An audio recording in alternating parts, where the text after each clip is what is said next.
کے بارے میں مجھے پتا چلا کہ ساتھی اس کے گھر کھانا نہیں کھاتے کہ حرام کمائی. تو وہ بہت ڈس ہارٹڈ ہے. نیا نیا تبلیغ میں آ رہا تھا.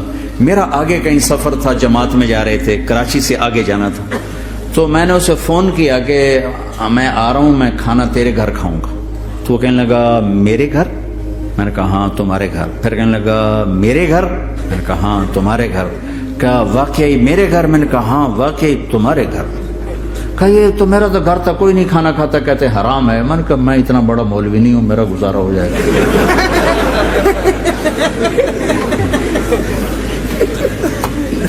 کچھ عرصے بعد وہ 4 مہینے کے لیے جماعت میں چل رہا تھا. لوگوں کو محبت. میں رائمنڈ میں بیٹھا تھا, ایک شخص آ گیا, کہا جی وہ مبارک سینما لاہور میں تھا, اس کا مالک آ رہا تھا چند دنوں سے رائمنڈ. آج وہ کچھ گھر سے لے کر آیا تو ایک دی وہاں کسی رائمنڈ میں کسی کو پیش کی, تو اس نے انکار کر دیا, میں نہیں کھاتا, آپ کی کمائی حرام ہے. تو بہت زیادہ شرمندہ ہو رہا. میں نے کہا اسے لے آؤ جلدی سے میرے پاس. وہ اس کو لے کر آئے. تو میں نے کہا جی کیا نام ہے؟ کہا جی ہارون. کیا کرتے ہو؟ تو اس نے سر یوں کر لیا, مجھے چھوٹا سا بزنس ہے. میں نے کہا کیا بزنس ہے؟ بہت چھوٹا موٹا بزنس. میں نے کہا بھائی بتاؤ تو صحیح. کہ سینما ہے, سینما ہے. میں نے کہا کون سا سینما؟ مبارک سینما. مبارک. میں نے کہا مبارک؟ ہاں وہ جس میں شمع پروانہ میں نے دیکھی تھی وہ مبارک صاحب اس کے جو اونر تھے. پہلے ان کی فوٹو آتی تھی, مر گئے تھے وہ, ان کا سیڈ میوزک چلتا تھا, بعد میں فلم چلتی تھی. وہ مجھے ایسے دیکھنے لگا یہ کیا کہہ رہا ہے. میں نے اسے یوں دوستی لگائی. دن کے بعد دیکھا تو اتنی بڑی داڑھی کے ساتھ 4 مہینے لگا.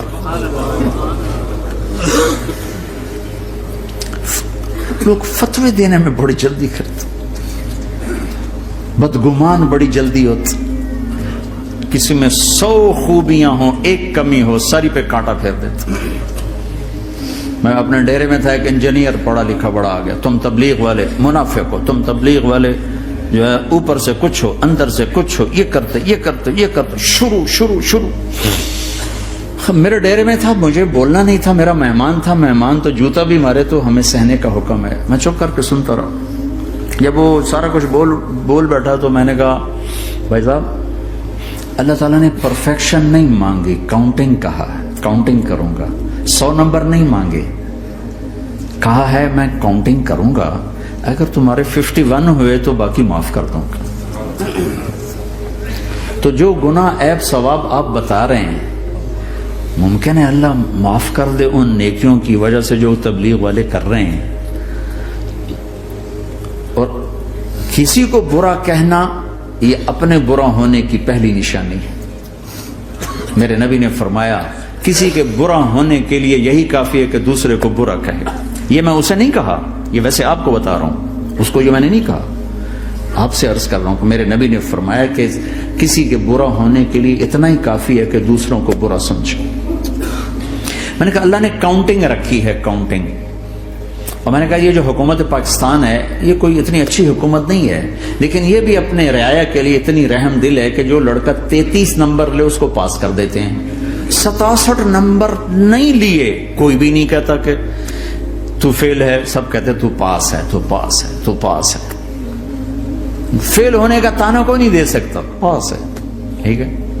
میں نے کہا اللہ اس حکومت پاکستان سے کروڑوں گنا زیادہ مہربان ہے. پتہ نہیں کون سی نیکی پہ مہربان اگر جاؤ, لیکن جو کہ مزاج بن گیا ہے تنقید. یہاں تک ایک کہنے لو جی دیکھو جی نور جہاں 27 رمضان مر گئی, شب قدر مر گئی. میں کہا اللہ تے کیس کرو ہن جا, اللہ تے مقدمہ کرو بھائی نور جہاں 27 رمضان کو کیوں مر گئی. 27 رمضان کو کوئی آدمی اپنی مرضی سے مر سکتا؟ اتنی مقدس رات, اتنا مقدس دن, تو کوئی بات تو اللہ کو پسند آئی جو اس کی موت دی. لیکن ہماری عادت بن گئی ہے کمیاں پکڑنا, ٹانٹنگ کرنا, چھلنی کر دینا سینہ. اپنے دھنی اپنی دھن, تجھے کیوں فکر ہے اے گل دلے صد چاک بلبل کی, تو اپنے پیرہن کے چاک تو پہلے رفو کر لے. کیوں اوروں کے عیب دیکھ دیکھ خود بھی اپنے غیظ و غضب میں اور اپنے حسد کا شکار اور کبھی بغض کا شکار؟ ارے اندھے بن جاؤ گا، مجھے کچھ نہیں نظر آتا، میں صرف خوبیاں دیکھوں گا، عیب نہیں دیکھوں گا۔